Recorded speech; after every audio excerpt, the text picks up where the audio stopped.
Olá novamente, pessoal. Esta é a segunda parte da aula Encontrando Raízes de Equações de Estado Cúbicas. Se você não assistiu a primeira parte, assiste lá primeiro, que eu vou continuar exatamente de onde eu parei ali.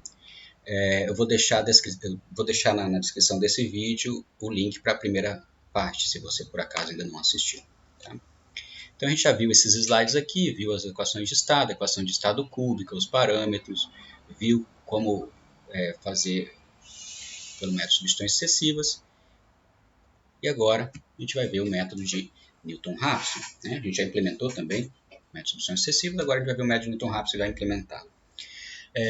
Então, eu tenho aqui o formato original da equação de estado cúbica, com a pressão explícita.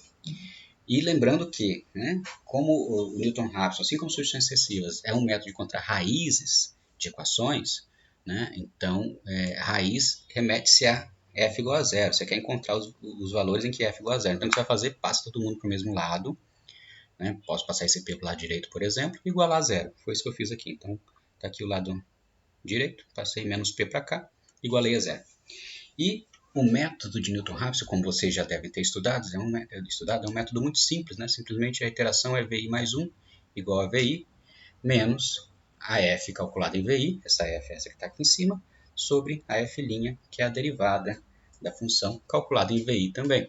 Então é um processo recursivo bastante simples. E mais, ele funciona tanto para o líquido quanto para o vapor. Lembra que substituições sucessivas a gente precisava de uma equação para o líquido e uma para o vapor. Uma forma de isolar o V funcionar melhor para o líquido, outra funcionar melhor para o vapor. Aqui a gente vai usar o mesmo processo iterativo para as duas, para os dois casos, para o líquido e para o vapor. Mas eu vou precisar também da derivada. Tem gente que foge do Newton-Raphson e fala, não, tem que calcular a derivada. Pessoal, mesmo que vocês tenham preguiça de calcular a derivada, está aqui o valor da derivada. Vocês podem usar para a equação de estado cúbica genérica.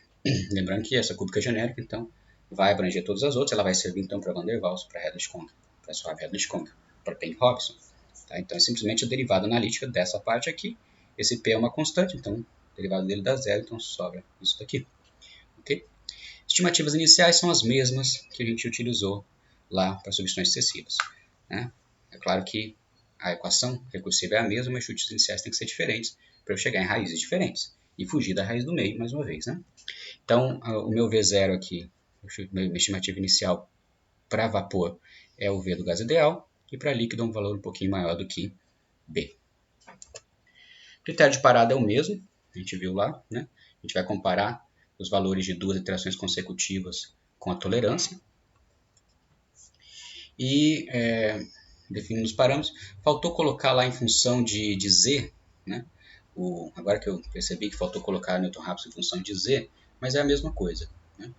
Então é só reescrever a equação em função de Z, a gente tem a f de Z, e aí fica com o mesmo processo iterativo. Tá? Assim como a gente fez lá para substituições sucessivas. Definição dos parâmetros, nosso algoritmo. Definição dos parâmetros, defina a função f de v, que tem que ser igual a zero, defina a derivada, f', tolerância, estimativa inicial, mesma coisa, muito parecido com substituições sucessivas. Eu começo com o critério verdadeiro para poder entrar no loop, entro no loop do enquanto, que é o while. Esse dv vai ser o passo que eu vou dar, o tamanho do passo, que é igual a menos f de v sobre a f' de v. Aqui a gente não está usando método de controle de tamanho de passo, que vocês já viram. Tá? Geralmente não é necessário, porque a gente tem um bom chute inicial e a função é bem comportada nas duas regiões que a gente vai querer calcular, então por isso que a gente não está usando o método de controle de tamanho de passo. Então está dando o passo original do Newton-Raphson mesmo, e a gente dá o passo, V igual a V mais dV. Por que eu calculei esse dV em separado? É para já poder testar aqui no critério. Então o valor absoluto desse dV tem que ser maior do que a tolerância. Também, mais uma vez aqui, eu posso contar as iterações e estabelecer o número de iterações máximas, assim como a gente fez quando programou lá o método de substituições sucessivas, assim como a gente vai fazer daqui a pouco para Newton-Raphson. Aliás, agora, Agora vem a implementação em Scilab. Então vou passar lá para o Scilab.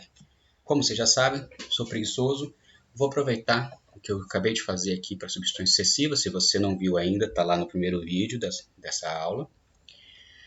Então eu vou só ir modificando aqui, mas já vou salvar, Então vem aqui, salvar como, para poder salvar com outro nome, não correr risco de salvar por cima. Isso acontece bastante. Então vou chamar isso daqui de NR no final. Newton-Raphson. Pronto. Agora, cálculo de raiz de equações de estado pelo método de Newton-Raphson. Ambos do modelo são os mesmos. A gente vai usar o mesmo critério aqui, determinar se é vapor ou se é líquido. Eu vou colocar U aqui. Mesmo temperatura crítica, fator crítico, pressão crítica, fator acêntrico, sigma não muda nada, TR não muda nada. Alfa, tudo isso é da equação de estado, não é do método, não é? Aqui começa, né? Em vez da função, agora que eu vi que sobrou um L aqui, né? Depois tem que arrumar isso lá, substituições sucessivas também. Vocês provavelmente viram, mas não tinha como me contar, né? Então aqui não vai ser mais função iterativa, vai ser a função a ser zerada, né? A ser resolvida. Então eu vou chamar de f para diferenciar. Eu sempre coloco o F maiúsculo para receber o valor aqui e na chamada eu coloco minúsculo. Isso é algo que eu acostumei a fazer, vocês não precisam fazer igual.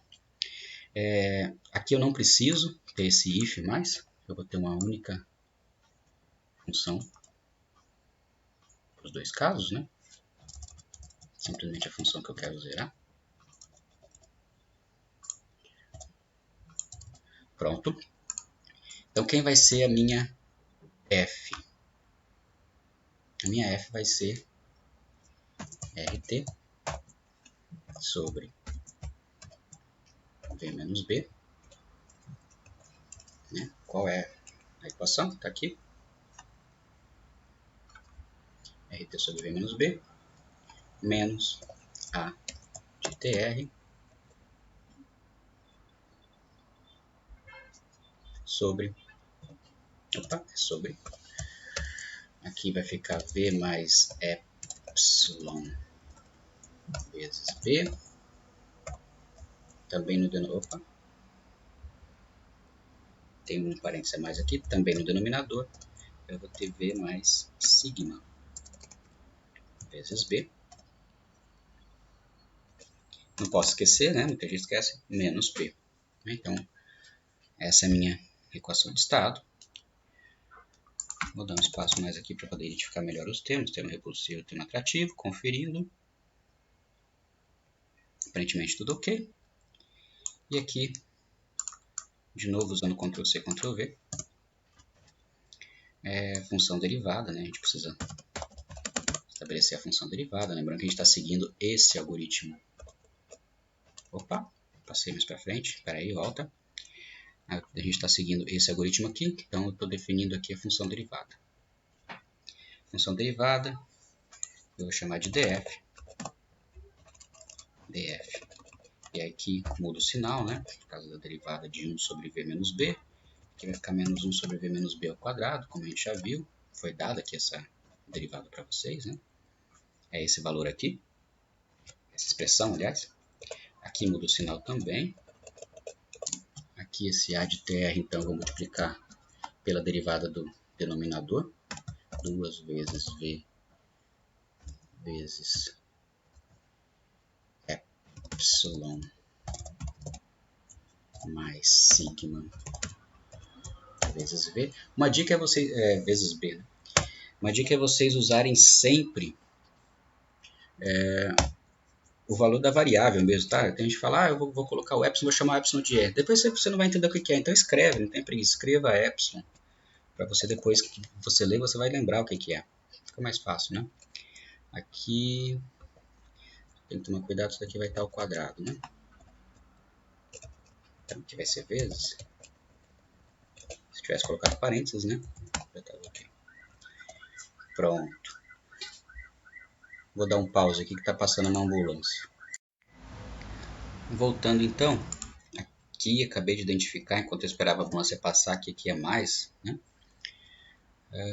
Deixa eu ver se tem mais algum problema, aparentemente é isso. Se tiver, ele vai me contar depois, o resultado vai me contar. Bom, estimativa inicial continua sendo as mesmas, iterações máximas, tudo igual até aqui, só vou mudar aqui dentro do while, né? Então, a minha função recursiva não é essa mais, agora então eu vou calcular o meu dv, como a gente tinha estabelecido, como a gente tinha estabelecido aqui, Então a gente tem o dV agora para ser calculado para o Newton Raphson. Volto aqui. dV igual a menos AF de V sobre dF de V. Pronto. E aí eu vou dar o passo, né? V igual a V mais dV. Cuidado com maiúsculos e minúsculos, estou usando minúsculo aqui. Esse V igual a G de V vai sumir, não preciso mais dele. Era para substituições excessivas. Aqui tem que mudar também. Vai ser o ABS de dV, que é o passo que eu estou dando, que vai ser já a diferença entre duas iterações consecutivas. Deixo o número de iterações e aparentemente está tudo ok. Vamos descobrir se rodou. Foi tudo certinho de primeira, não deu erro.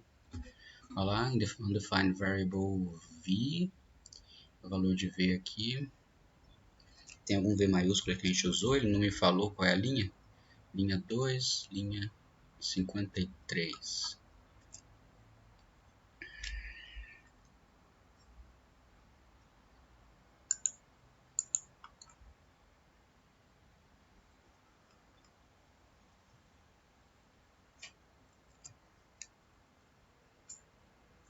Linha 2 da function f. Tá aqui. Usei esse V maiúsculo, tá vendo? Tinha falado pra vocês, né? Provavelmente vocês viram também, mas não tinha como eu falar, pô.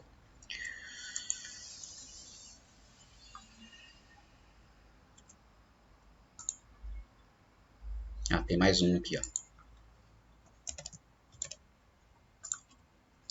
Muito desatento hoje, né? Vamos rodar de novo. Rodou. Vocês estão vendo que deu o mesmo resultado que tinha dado para substituições excessivas. Aliás, no primeiro vídeo eu falei 5.000, né? É 2.520,26 nesse caso, tá? Esse é o valor do volume molar da fase vapor. 2.520,26 centímetros cúbicos por mol. E aí, se eu vier aqui e colocar falso, eu vou obter o valor para o líquido, para a raiz do líquido. Vocês podem depois comparar o número de iterações entre os dois. Aliás, ele não está contando aqui o número de iterações. Tem algum errinho? Aqui. Vocês provavelmente viram isso também, né? Mas eu não vi. Por isso estava sempre dando 0. Pronto. Deu 10 iterações aqui para essa tolerância para o líquido. E voltando aqui para o vapor, eu tenho, portanto, 4 iterações. Normalmente para o vapor converge mais rápido. Se vocês forem comparar depois substituições excessivas com Newton Raphson, a tendência é que Newton Raphson também converja mais rápido nessa comparação. Continuando então, aqui está a implementação do Scilab e eu quero deixar agora para vocês 2 exercícios. O primeiro deles é, utilizando a equação de Peng-Robinson, eu fiz para SRK, quero que vocês façam para Peng-Robinson, né? Tem lá a tabela, para vocês verem exatamente o que vocês têm que mudar, aqueles parâmetros.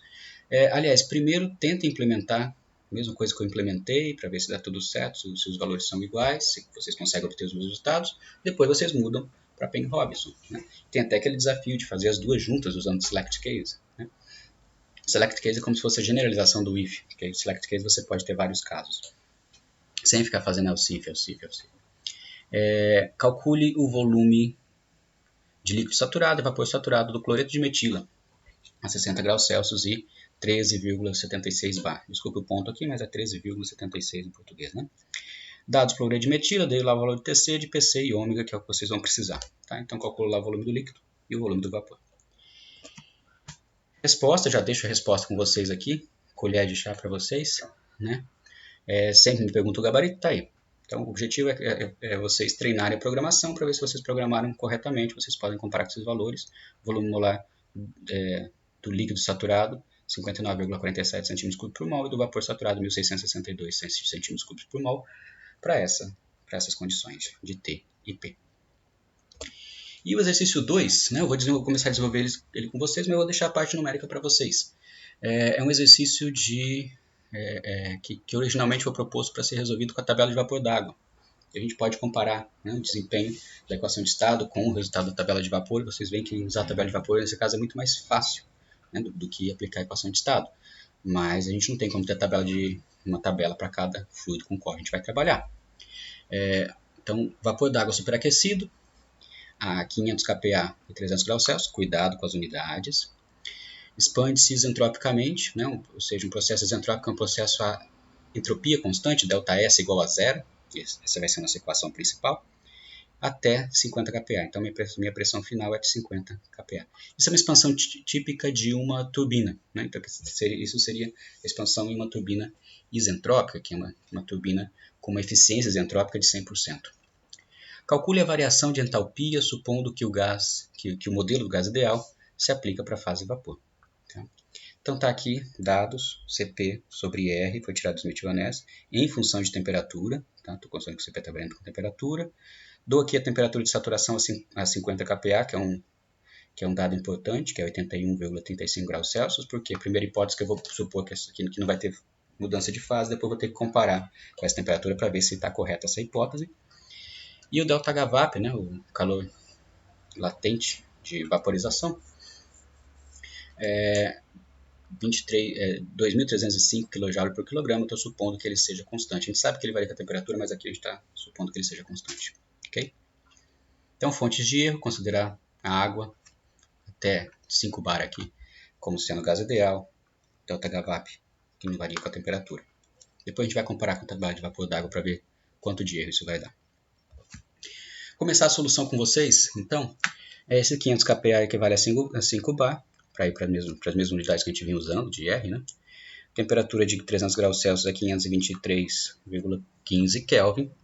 A pressão final, então, vai ser de 0,5 bar, que é 50 kPa. E a nossa equação é ΔS igual a zero. Então, primeira hipótese, que eu vou chamar de hipótese 1, né? Não há mudança de fase. Então, vou supor que eu começo na fase vapor, aliás, já estava falando que era vapor d'água, né? Comecei na fase vapor e vou supor que eu vou terminar na fase vapor. Então, nesse caso, é simplesmente o ΔS sensível, né? Então, a mudança do ΔS devido à variação de temperatura e de pressão. Para o gás ideal, então, é integral de Cp sobre T dt menos R sobre P dP. Né? E aí, integrando R sobre P dP, eu fico com R ln de P2 sobre P1. Lembrando que eu já dividi a equação inteira por R, tá aqui, tá? Exatamente porque já foi dado Cp sobre R, fica mais fácil fazer assim. Okay?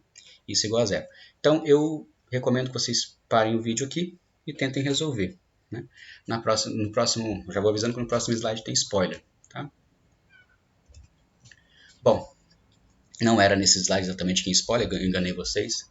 É no próximo. Aqui eu só estou discutindo, né, que se a temperatura T2 for maior ou igual a 81,35, que é a temperatura de saturação dessa substância da água, né, a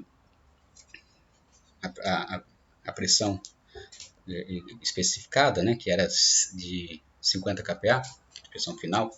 Então, se a temperatura final for maior do que a temperatura de saturação, está tudo certo, porque acima da temperatura de saturação a gente tem vapor, ficou tudo em fase de vapor, usei gás ideal, sem problemas, a hipótese é válida. E aí eu só preciso calcular o ΔH com a nossa velha, conhecida aqui, expressão de integral de Cp dt, lembrando que o Cp foi proposto em função de temperatura, tá? Não dá para fazer simplesmente Cp ΔT nesse caso.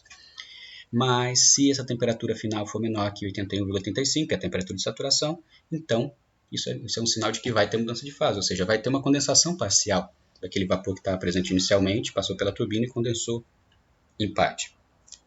E aí a hipótese 1 é válida, porque a gente supôs que era só gás. Então aí a gente precisa reequacionar o problema a fim de contemplar o processo de condensação. Agora sim, no próximo slide tem spoiler.